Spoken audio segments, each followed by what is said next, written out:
शिव बन जाते हैं, देवघर का मौसम आता है तो कभी जाके कृष्ण बनते हैं, कभी कुछ कहते हैं। लेकिन असली तो इन लोगों का स्वरूप जो है जनता को पता है कि भाई सब शकुनी मामा तो दुर्योधन तो दुशासन इन लोगों का जमावड़ा है। ताजपोशी युधिष्ठिर की हुई थी, अर्जुन की नहीं हुई थी, पहली बात। दूसरी बात कि जनतंत्र है, लोकतंत्र है, जनता का शासन है। जनता तय करती है कि किसको क्या बनना है, तो वो सब चलता रहता है। देखिए लोकतंत्र है, कहते हैं कि राजेश वर्मा को छोड़े नहीं। देखिए डॉक्टर संजीव? लोकतंत्र में इस तरह का आपको मामले का सामना करना पड़ता है, होता रहता है। आप किसी के मुंह पे टेप नहीं लगा सकते। यहाँ कोई राष्ट्रीय जनता दल का डंडा है नहीं कि भाई कोई कुछ बोलेगा नहीं, जड़ से सब चुप रहे। अब फिर मैं कहूँगा एनडीए मतलब कौन। बाकी स्थानीय मुद्दों पर स्थानीय लोग आपस में इस तरह का घटनाक्रम होता रहेगा। आप तो देखे होंगे कई बार टिकट की मारामारी होती है तो स्टेज पे भी फटाफटी हो जाता है, तो इसका मतलब थोड़े है कि उस पार्टी में ये हो गया। बिहार सरकार के पूर्व मंत्री और लालू के बड़े लाल है तेज प्रताप यादव, खुद को कृष्ण कहते हैं और अपने भाई तेजस्वी यादव को अर्जुन कहते हैं। कह रहे हैं कि देखिए इस बार अर्जुन को बिहार का सीएम बनाना है और इस बार तेजस्वी यादव सीएम बनेंगे। वहीं एनडीए में गुटबाजी चल रही है, बीजेपी में 4 गुट है। इस पे बातचीत करने के लिए हमारे साथ हम पार्टी के राष्ट्रीय प्रवक्ता है श्याम सुंदर जी। क्या कहेंगे, अब तो कृष्ण जो है अर्जुन को सीएम बनाएंगे बिहार का। देखिए इन लोगों को इतिहास का ज्ञान भी नहीं है और खैर ये तो कौरवों की सेना है, जहाँ दुर्योधन दुशासन और धृतराष्ट्र का जमावड़ा है। तो भाई अब ये कभी अलग अलग रूप धरते हैं, कभी शिव बन जाते हैं, देवघर का मौसम आता है तो कभी जाके कृष्ण बनते हैं, कभी कुछ कहते हैं। लेकिन असली तो इन लोगों का स्वरूप जो है जनता को पता है कि भाई सब शकुनी मामा तो दुर्योधन तो दुशासन इन लोगों का जमावड़ा है। दूसरी बात कि ज़रा उनका जाके कुछ ज्ञानावर्धन कर दीजिएगा कि ताजपोशी युधिष्ठिर की हुई थी, अर्जुन की नहीं हुई थी, पहली बात। दूसरी बात कि जनतंत्र है, लोकतंत्र है, जनता का शासन है। जनता तय करती है कि किसको क्या बनना है। तो 20 वर्ष से तो नीतीश कुमार को जनता ने अपना मुख्यमंत्री चुना हुआ है, तो इनके पिताजी से जो नहीं हुआ, जैसे नीतीश कुमार के इनके पिताजी नहीं हरा पाए, कई बार आकर के इनको बनाने के लिए इनके पिताजी नीतीश कुमार जी के चरणों में आकर के गिरे और सब कुछ माफ़ी वाफ़ी मांग करके फिर दोनों बेटा को विधायक बनाए, उप मुख्यमंत्री बनाए, मंत्री बनाए, सब कुछ बनाए। अब ये लोग अट्ठास करते हैं, दम्भ में चूर रहते हैं, अहंकार की बातें करते हैं। करने दीजिए, जनता ने कई बार इनके परिवार को हराया है। इस बार दोनों भ्राता जो कृष्ण अर्जुन और तमाम तरह के रूप जो धरते रहते हैं, इन लोगों को जनता वही रामलीला मंडली में बैठा देगा, अपना रूप धरते रहें। जनता अब उनके पास नहीं है। जनता उनके पास नहीं है। एनडीए में गुटबाजी चल रही है, बीजेपी में 4 गुट है, तेजस्वी यादव कह रहे हैं। अब उनके घर में कै गुट है ये उनको पूछिए। वो बेचारे परेशान हैं घर के गुटबाजी से। सिंगापुर वाली दीदी अलगे गुट चलाती हैं, तो डॉक्टर दीदी का अलग गुट है। ये जो कृष्ण बने चलते हैं, ये तो बराबर लेंगी मारने के प्रयास में रहते हैं। उधर मामा उमा इनके सब इनको घेरे हुए हैं, तो ये बेचारे परेशान उससे हैं। पांडव का जो हम लोगों का जमावड़ा है, जो एनडीए पांडव के रूप में इनके सामने खड़ा है और मुट्ठी के रूप में जो ताकत बन के उभरा है, लगातार ये उससे परेशान है। क्षेत्र में निकलने की हिम्मत नहीं है, जनता से आंख मिलाने की हिम्मत नहीं है। चुनाव आया है तो कुछ बयानबाजी करते हैं, कुछ यात्रा देखिए कितने चरणों में बिहार की यात्रा पता नहीं पूरी हुई कि नहीं पूरी हो गई। पूरी हो गई, कमर नहीं लचका इस बार। चलिए 6 महीना बरसात से जाड़ा पार कर गया, गर्मी आ गई, तब एक बार यात्रा पूरी कर पाएँ। तो बिहार के बारे में ज़रा अभी और इनको, तो हमको लगता है कि बिहार के बारे में जितना जानने की आवश्यकता है उसमें अभी कम से कम इनको 10-15 साल लगेगा।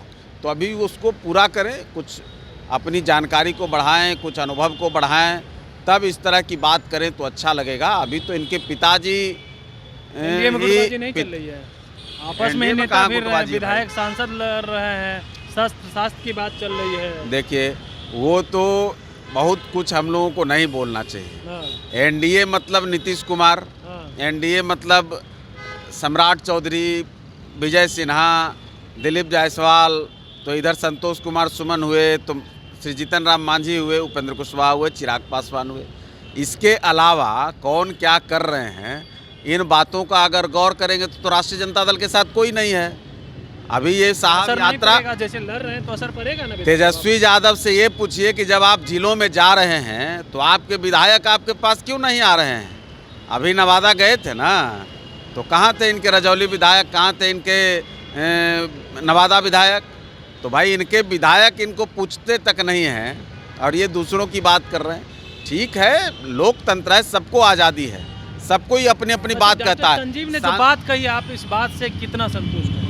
डॉक्टर संजीव ने क्या कहा हमने सुना भी नहीं है। नहीं सुना। बाकी हम ये जरूर कहते हैं कि लोकतंत्र में अगर छेड़ेंगे तो छोड़ेंगे नहीं। नहीं, वो सब चलता रहता है। देखिए लोकतंत्र है, कहते हैं कि राजेश वर्मा को छोड़े नहीं। देखिए लोकतंत्र में इस तरह का आपको मामले का सामना करना पड़ता है, होता रहता है। आप किसी के मुंह पे टेप नहीं लगा सकते। यहाँ कोई राष्ट्रीय जनता दल का डंडा है नहीं कि भाई कोई कुछ बोलेगा नहीं, डर से सब चुप रहेगा। हमारे यहाँ लोकशाही है और लोकशाही में अगर कहीं उनकी आपसी की कोई बात है, प्रतिद्वंदिता है या कोई घटनाक्रम वैसा हो जाता है, बयानबाजियाँ होती हैं, लेकिन शीर्ष नेतृत्व में कहीं अगर कोई आप उस तरह की बात दिखे तब उस पर चर्चा। अब तो भाई सैकड़ों विधायक हैं, दर्जनों एमपी हैं, हमारे पास तो संख्या ज़्यादा है ना, 30 से ज़्यादा, 40 के आसपास राज्यसभा मिलाकर के बिहार में हमारे सांसद हैं। हमारे पास लगभग 150 के आसपास एमएलए हैं, 70-75 में 50 तो हमारे ही एमएलसी हैं। तो इतनी बड़ी संख्या रहेगी तो लोगों का आपसी कंपटीशन होगा। कहीं जिलों में कहीं पदाधिकारियों पर किसी का ज़्यादा चलता है, किसी का कम चलता है, कहीं बहुत सारी सरकारी योजनाओं में कोई ज़्यादा हाथ मार लेते हैं, किन्हीं का कुछ कम रह जाता है। तो ये सब तो स्वाभाविक चीज़ है, किसी के क्षेत्रीय मसले पर कुछ बात होगी। इसको एनडीए के ताकत से जोड़ देना और एनडीए के आपसी सहमति से या उनके गुटबाजी को इसमें शामिल करना, उस रूप में देखना, तो ये राजनीतिक रूप से कहिए कि उनकी अभी अनुभवहीनता है। तो आप लोगों की पोल खोल दिया ना आर.के. सिंह, वो कह रहे हैं ना कि हमको किसने हराया, उपेंद्र कुशवाहा किसने हराया। अब फिर मैं कहूँगा एनडीए मतलब कौन? हाँ। बाकी स्थानीय मुद्दों पर स्थानीय लोग आपस में इस तरह का घटनाक्रम होता रहेगा। आप तो देखे होंगे कई बार टिकट की मारामारी होती है तो स्टेज पे भी फटाफटी हो जाता है। तो इसका मतलब थोड़े है कि उस पार्टी में ये हो गया। लोकल स्तर पे लोग एक दूसरे पर आरोप प्रत्यारोप करते हैं, लोग लड़ते झगड़ते, ये सब स्वस्थ लोकतंत्र की कहिए कि अवधारणा में शामिल है। ये सब आपसी गुटबाजी, आपसी बयानबाजी, आपसी बातें लोकल स्तर पे जनता के बीच में, कार्यकर्ता अगर महागठबंधन में होती तो आप लोग कहते कि गुटबाजी तो चल ही रही है। देखिए, अरे भाई महागठबंधन में तो फैटी रूम में बंद करके भैया कर देता है, जो बार बार कभी कुछ आपके मंत्री के सामने भी तो हो जाता है। कहाँ होता है? नहीं होता है, कहाँ स्टेज पे शुरू हो जाता है, कुर्सी मारामारी शुरू। स्थानीय कार्यकर्ताओं में होना और नेता के बीच में, कार्यकर्ता के बीच में होना, अपने प्रवक्ता को फैटाफैटी कर देना, किसी को 2 मिनट रूम में बंद करके कुछ कर देना, ये सब नहीं होता है ना। यहाँ IAS IPS के साथ कोई छेड़खानी नहीं हो रही है ना। जंगल राज का नमूना जो था कि दोस्त में क्या क्या हो रहा था, कैसे गौतम शिल्पी हत्याकांड हुआ, कैसे चंपा विश्वास कांड हुआ और कैसे अनेकों ऐसे कांड हुए। उनके ही मामा श्री ने बताया कि भाई अने मार्ग में अपहरणकर्ताओं से नेगोशिएशन होता था और उसमें मुख्यमंत्री शामिल रहते थे। उस तरह के कांड तो हमारे बाकी लोकतंत्र में आप क्या चाहते हैं कि कोई कंपटीशन ना हो, कोई आपस में कहीं जिलों में कोई ऐसा तो है नहीं कि आपने कह दिया कि फला होगा तो वही रहेगा। बाकी सब कोई चाहत है, सब कोई चाहता है, सब कोई एक दूसरे से आगे निकलना चाहता है और उस होड़ में कहीं कोई कुछ वार्तालाप होती है, कोई कुछ आरोप प्रत्यारोप होता है, तो उस पर बहुत ज़्यादा हमको नहीं लगता कि गठबंधन को और पार्टियों को शामिल करना चाहिए। बिल्कुल। तो आप सुन रहे थे हमारे साथ हम पार्टी के राष्ट्रीय प्रवक्ता श्याम सुंदर जी थे, तमाम सवालों का जवाब दे रहे थे। लेकिन राजेश वर्मा और डॉक्टर संजीव के बीच जो तू में हुई उसको लेकर के कह रहे हैं देखिए कंपटीशन है और यही तो लोकतंत्र है जहाँ पे इस तरह की बातें होती रहती है। लेकिन महागठबंधन इस पर कुछ ना बोले तो बेहतर है, क्योंकि उन लोगों की पार्टी में तो फेटाफेटी हो जाती है, यहाँ तो उस तरह की बातें नहीं होती। कमलेश कुमार, लाइव बिहार।